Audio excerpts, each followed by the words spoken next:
Assalamualaikum warahmatullahi wabarakatuh. Berjumpa lagi bersama saya Iin Ratnasari dalam pembelajaran Bahasa Indonesia.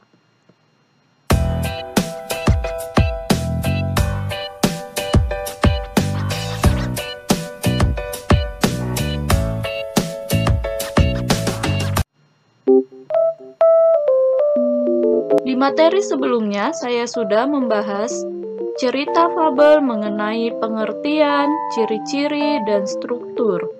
Saya berharap kalian masih ingat materi tersebut. Pada materi kali ini, saya akan menjelaskan kaidah kebahasaan teks cerita fabel. Kaidah kebahasaan dengan kata lain, unsur kebahasaan adalah ciri-ciri berdasarkan dari bahasa yang digunakan pada sebuah teks cerita fabel. Berikut ini kaidah kebahasaan pada teks cerita fabel yaitu sebagai berikut. Pertama, kata kerja. Kedua, penggunaan kata sandang si dan sang. Ketiga, penggunaan kata keterangan tempat dan waktu. Keempat, penggunaan kata hubung, lalu, kemudian, dan akhirnya. Kelima, penggunaan kata depan. Keenam, penggunaan kalimat langsung dan tidak langsung. Yang pertama, kita akan membahas mengenai kata kerja. Kata kerja adalah satu dari beberapa unsur kaidah kebahasaan pada teks cerita fabel. Pada kata kerja terdapat dua kata kerja, yaitu kata kerja aktif transitif dan kata kerja aktif intransitif. Pada kata kerja aktif transitif adalah kata kerja aktif yang memerlukan objek dalam kalimat. Contohnya, memegang, mengangkat, memikul, mengendarai, mendorong, dan lain sebagainya. Selanjutnya, kata kerja aktif intransitif. Kata kerja intransitif adalah kata kerja aktif yang tidak memerlukan objek dalam kalimat. Contohnya, diam, merenung, berpikir, dan lain sebagainya. Selanjutnya, penggunaan kata sandang si dan sang. Di dalam teks cerita fabel, sangat sering dijumpai dan ditemukan penggunaan kata sandang si dan sang. Contoh kata sandang si dan sang. Yang pertama, sang kerbau berkeliling hutan sambil menyapa binatang-binatang lain yang berada di hutan tersebut. Contoh kata si kepompong hanya dapat berdiam saja saat mendengarkan ejekan itu.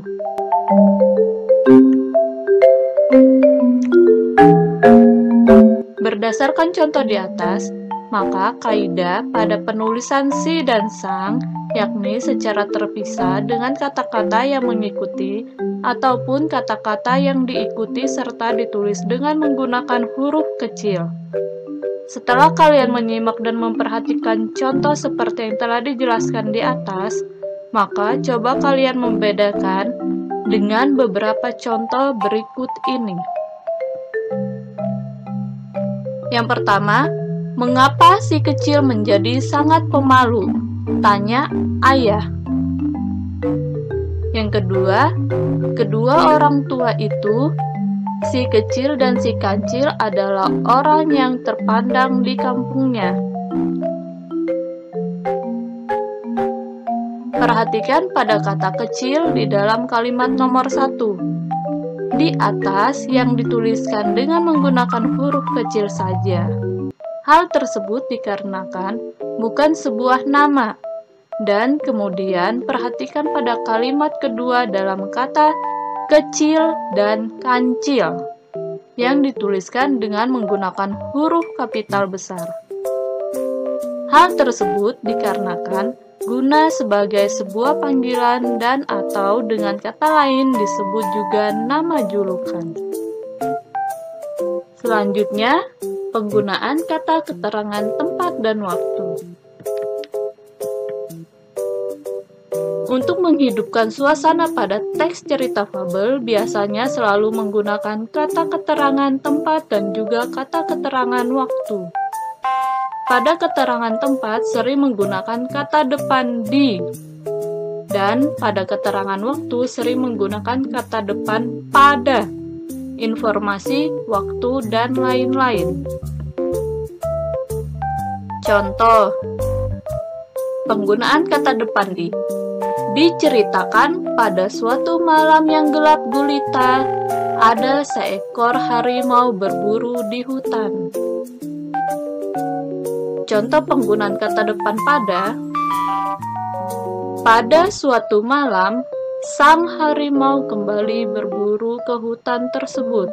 Karena cuaca sedang turun hujan, di mana-mana terdapat genangan lumpur dan air. Selanjutnya, ada kaidah kebahasaan penggunaan kata hubung, lalu, kemudian, dan akhirnya. Kata dari lalu dan kemudian mempunyai arti yang sama, di mana kata-kata tersebut sering digunakan sebagai kata penghubung antar kalimat, dan juga sebagai penghubung intra-kalimat. Berbeda dengan kata akhirnya, yang sering digunakan dalam penyimpulan serta pengakhiran informasi pada paragraf maupun pada teks, baik itu teks cerita fabel ataupun teks cerita lainnya. Contoh, yang pertama, setelah melihat dengan mata kepalanya sendiri, Aisyah berlari dengan cepat, kemudian menghampirinya, lalu memeluk ibunya dengan erat karena telah lama tidak berjumpa. Contoh yang kedua, lalu sang gajah menginjak ranting pohon tersebut. Selanjutnya ada kaidah bahasa penggunaan kata depan. Penulisan kata depan dipisah dengan kata yang mengikutinya. Contoh yang pertama, di dalam hutan terlalu gelap. Contoh yang kedua, pada keesokan harinya gajah datang lagi. Selanjutnya, kaidah kebahasaan kalimat langsung dan tidak langsung. Pada kalimat langsung, yaitu kalimat yang berasal dari kutipan langsung dari perkataan seseorang. Kalimat langsung mempunyai ciri sebagai berikut. Yang pertama, ditandai dengan tanda petik 2 untuk mengapit petikan atau perkataan seseorang. 2. Contoh pertama kalimat petikan menggunakan huruf kapital. 3. Kalimat petikan dan kalimat pengiring dipisahkan dengan tanda koma. Adapun pola kalimat langsung yaitu pengiring kutipan atau kutipan pengiring atau kutipan pengiring kutipan. Berikut contoh kalimat langsung. Pertama, Pak Kartoyo mengatakan, "Aku akan pergi ke Kali Gayam." Contoh kedua, siswa baru itu cantik sekali, kata Pak Solihin. Jika terdapat dua petikan, maka penulisan sebagai berikut. Pertama, huruf awal petikan pertama ditulis dengan huruf kapital. Kedua, sedangkan pada petikan kedua ditulis dengan huruf kecil, kecuali nama orang dan kata sapaan.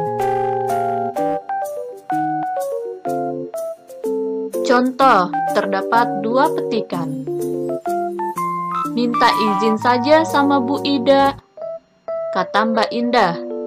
Beliau pasti mengiyakannya. Contoh kedua, berikan sedikit perhatian pada temanmu, kata Susi. Pasti hatinya akan luluh. Selanjutnya, kalimat tidak langsung. adalah kebalikan dari kalimat langsung, yaitu kalimat yang memberitahukan perkataan orang lain dalam bentuk kalimat berita. Pada kalimat tidak langsung, memiliki ciri-ciri sebagai berikut. Pertama, tidak menggunakan tanda petik. Kedua, kata ganti yang digunakan adalah kata ganti orang ketiga. Tiga, biasanya menggunakan konjungsi bahwa. Contoh kalimat tidak langsung. Contoh yang pertama, Pak Agus berkata bahwa hari ini dia tidak bisa mengantar siswa pulang. Contoh kedua, Bu Mike berkata bahwa dia sedang mengikuti pelatihan di Selawi, jadi tidak bisa mengajar kelas 7.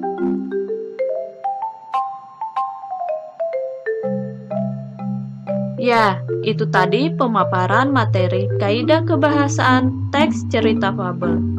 Saya harap kalian dapat memahaminya dan dapat mengerti.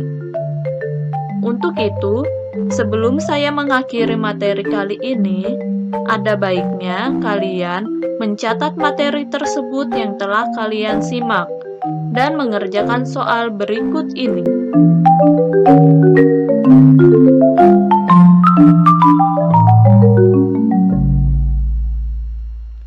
Saya akhiri. Wassalamualaikum warahmatullahi wabarakatuh. Sampai berjumpa di materi berikutnya.